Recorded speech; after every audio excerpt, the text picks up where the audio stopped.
انسانی زندگی کے عام طور پہ 3 مراحل ہوتے ہیں. ایک بچپن ہے، دوسرا جوانی اور تیسرا مرحلہ بڑھاپے کا مرحلہ ہے.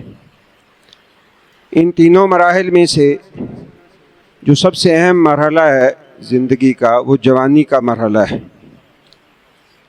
رسول اکرم صلی اللہ علیہ وسلم نے جہاں اللہ تعالیٰ کے انعامات کا ذکر فرمایا ہے وہاں اس بات کی نشاندہی کی ہے کہ جو شخص اپنی جوانی میں اللہ کی اطاعت اور فرما برداری کی زندگی گزارتا ہے، خاص طور پہ اپنی عزت کے حوالے سے پاک دامن رہتا ہے، اللہ تبارک و تعالی روز قیامت جن لوگوں کو اپنے عرش کا سایہ نصیب کرے گا ان میں سے یہ نوجوان بھی ہوگا جس نے پاک دامنی کی زندگی اختیار کی اور جوانی میں اللہ کی اطاعت اور فرما برداری کا رستہ اختیار کیا. جوانی کا یہ دورانیہ جو ہے اللہ تعالیٰ نے اس کی اہمیت اس طرح واضح فرمائی ہے کہ رسول اللہ صلی اللہ علیہ وسلم نے فرمایا ہے کہ اللہ تعالیٰ نے روز محشر جو 4 سوال کرنے ہیں انسان سے کہ انسان کا پاؤں بھی وہاں سے ہل نہیں سکے گا جب تک ان کا جواب نہیں دے لے گا، ان میں سے ایک جوانی کے متعلق بھی سوال ہے. رسول اللہ صلی اللہ علیہ وسلم نے فرمایا اللہ تعالیٰ یہ پوچھے گا ان شبابہ فیما ابلا، اے بندے میں نے تجھے جوانی دی تھی اس کو کہاں بوسیدہ کر کے آیا ہے. جن حالات سے ہم گزر رہے ہیں، جن حالات میں رہ رہے ہیں، خاص طور پہ ہمارے جوان بچے بچیاں، ایسا ممکن نہیں ہے کسی بھی انسان کے لیے کہ وہ اپنے بچوں کو گھر بٹھا لے، گھر کو تالے لگا دے. ایسا ممکن نہیں ہے. ان کی تعلیم ہے، انہوں نے معاشرے کے اندر سروائیو کرنا ہے، معاشرے کے اندر نکلنا ہے. اس لیے اگر کوئی شخص یہ کہے کہ میں اس معاشرے سے کٹ کے زندگی گزار سکتا ہوں تو یہ ممکن نہیں ہے. اور اسی معاشرے کے اندر رہتے ہوئے اس کی خرابیاں جو ہے ان کے باوجود اپنے آپ کو بچانا، اپنے بچوں کو بچانا، نوجوان نسل کو بچانا، یہ ہم سب کی ذمہ داری ہے. اور اس کے لیے ایسا نہیں ہے کہ اسلام نے ہماری رہنمائی نہیں کی ہے، اسلام نے ہمیں بتایا نہیں ہے. رسول اللہ صلی اللہ علیہ وسلم نے یقیناً ایسے حالات میں بھی ہماری رہنمائی کی ہے کہ جب ہر طرف برائی ہو، ہر طرف خرابی ہو تو ان حالات کا بھی مقابلہ کرنا ہے اور ان حالات میں بھی اپنے آپ کو پاک دامن رکھنا ہے. یہ رسول اللہ صلی اللہ علیہ وسلم کی تعلیمات پہ اگر عمل کیا جائے تو آج یہ مشکل ضرور ہے لیکن ناممکن نہیں ہے. اس کے لیے جو اسلام نے رستہ ہمیں دیا ہے وہ رستہ نہ تو عیسائیوں والا ہے، رہبانیت والا رستہ ہے کہ جن میں خود ساختہ طور پہ یہ کہا جاتا ہے کہ دنیا سے کوئی تعلق نہیں ہے، اپنی خواہشات کو کچل دیا. حالانکہ حقیقت میں ایسا ہوتا نہیں ہے. آپ اخبارات میں بھی پڑھتے ہیں، سوشل میڈیا پہ بھی دیکھتے ہیں کہ جو لوگ یہ ڈنڈورا پیٹتے ہیں اور یہ حلیہ اختیار کرتے ہیں کہ ہمارا دنیا سے کوئی تعلق نہیں ہے، ان کے جتنے سکینڈل جو ہے دنیا کے سامنے آتے ہیں اس کا اندازہ نہیں لگایا جا سکتا. اسلام نے انسان کی جو فطری خواہشات ہیں ان کو کچلا نہیں ہے بلکہ ان کو صحیح رستہ دیا ہے. یہ اسلام کی خوبی ہے. اس لیے رسول اللہ صلی اللہ علیہ وسلم نے انسان کی جو ایک فطری خواہش ہے، سیکس کی خواہش جو ہے، اس کو صحیح لائن دی ہے. اس کو یہ نہیں کہا کہ یہ ختم ہو جائے گا یا اور جو ہے نا اس کو بالکل جو ہے وہ نظر انداز اسلام نے نہیں کیا ہے، اس لیے کہ یہ ناممکن نہیں ہے. اگر کوئی شخص یہ کہتا ہے تو وہ جھوٹ بولتا ہے.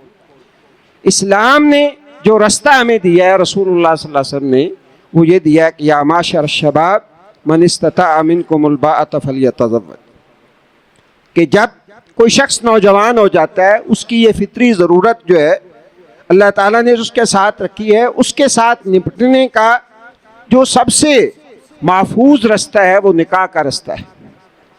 اس سے محفوظ رستہ کوئی نہیں. رسول اللہ صلی اللہ علیہ وسلم نے فرمایا اے نوجوانوں کی جماعت، جو تم میں سے نکاح کی طاقت رکھتا ہے فلیتزوج، اسے چاہیے کہ نکاح کر لے. اس کا فائدہ کیا ہوگا؟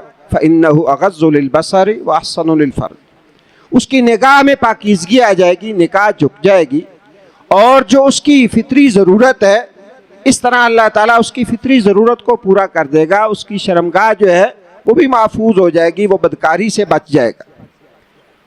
ہر بندہ جو ہے اس کے مسائل ہوتے ہیں، کئی دفعہ ممکن نہیں ہوتا تو اس کا پھر دوسرا رستہ رسول اللہ صلی اللہ علیہ وسلم نے یہ بتایا کہ اگر کسی کے لیے ایسا ممکن نہیں ہے، کوئی تعلیم کا سلسلہ ہے، کوئی انسان کو اور مجبوریاں ہیں، ضروریات ہیں، تو پھر اسلام نے یہ بتایا کہ عبادات کے ذریعے اللہ کا قرب حاصل کر کے انسان جو ہے وہ اپنے آپ کے اوپر کنٹرول کرے، اور اس کا جو سب سے محفوظ رستہ ہے وہ فرمایا کہ روزہ ہے۔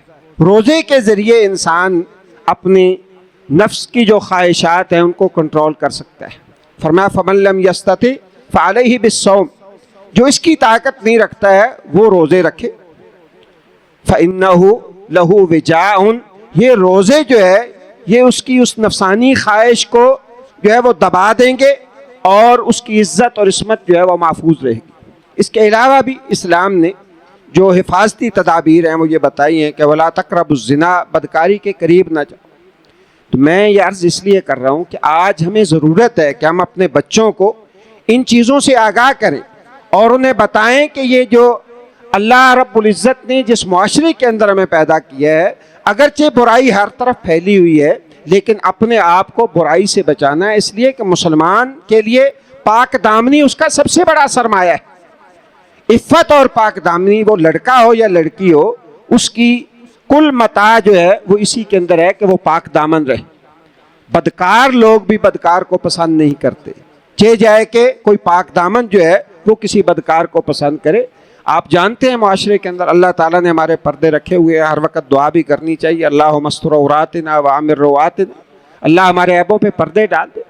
لیکن جس معاشرے کے اندر ہم رہتے ہیں، اگر کوئی فرد جو ہے اس کا کوئی سکینڈل نمایاں ہو جاتا ہے، واضح ہو جاتا ہے، تو جو لوگ خود مبتلا ہوتے ہیں وہ بھی اس شخص کو لعن طعن کرتے ہیں اور شخص کو جو ہے وہ برا بھلا کہتے ہیں۔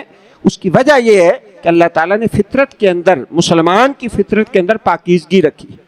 تو اللہ تعالیٰ نے فرمایا وَلَا تَقْرَبُوا الزِّنَا، جو بھی بدکاری کی طرف لے جانے والی چیزیں ہیں ان سے اپنے آپ کو بچا کے رکھا جائے، اور اس کے لیے اسلام نے لڑکیوں کو پردے کا حکم دیا ہے، نگاہ جھکا کے رکھنے کا، بچا کے رکھنے کا حکم دیا ہے۔ یہ ساری وہ چیزیں جو اسلام نے ان حالات کا مقابلہ کرنے کے لیے ہمیں سکھائی۔ تو پاک دامنی جو ہے اس کو اختیار کرنا یہ ہر مسلمان بچے اور بچی کے لیے ضروری ہے، اس لیے کہ یہ اس کی کل متاع حیات ہے۔ اگر پاک دامنی نہیں ہے تو یقین جانیے یہ زندگی جو ہے یہ خود انسان کے لیے اجیرن بن جاتی ہے۔ جو لوگ جو راہ راست سے ہٹ جاتے ہیں وہ خود اپنی زندگیوں سے تنگ آ جاتے ہیں اور ان کی زندگی خود ان کے لیے تنگ ہو جاتی ہے۔ اس لیے ہمیں یہ کوشش کرنی چاہیے کہ اسلام نے جو تعلیمات دی ہیں کہ ایک مناسب فاصلہ اور ایک دوسرے سے دوری اور حیا کا پہلو جو ہے جہاں تک انسان اختیار کر سکتا ہے اس کو اختیار کر کے انسان پاک دامنی جو ہے اس کو اختیار کرے۔ اس کا طریقہ یہی ہے کہ ہم اپنے گھروں میں اپنے بچوں کو، اپنے بچیوں کو یہ سبق دیں اور یہ سمجھائیں کہ پاک دامنی ہی تمہارا سب سے بڑا سرمایہ ہے۔ باقی تعلیم جو ہے، ہنر جو ہے، فن جو ہے، اس کی حیثیت ثانوی ہے۔ سب سے پہلے جو ہے وہ اپنی عزت جو ہے اس کو بچانا یہ مسلمان کے لیے ضروری ہے۔ اللہ تعالیٰ سے دعا ہے اللہ تعالیٰ ہمیں رسول اللہ صلی اللہ علیہ وسلم کی ہدایات کو سامنے رکھ کر اپنی حفاظت کرنے کی توفیق عطا فرمائے۔ اللہ ہماری بھی، ہمارے بچوں کی بھی حفاظت فرمائے اور انہیں پاک دامنی کی زندگی نصیب فرمائے۔ سبحانک اللہم و بحمدک، اشہد ان لا الہ الا انت، استغفرک و اتوب الیک۔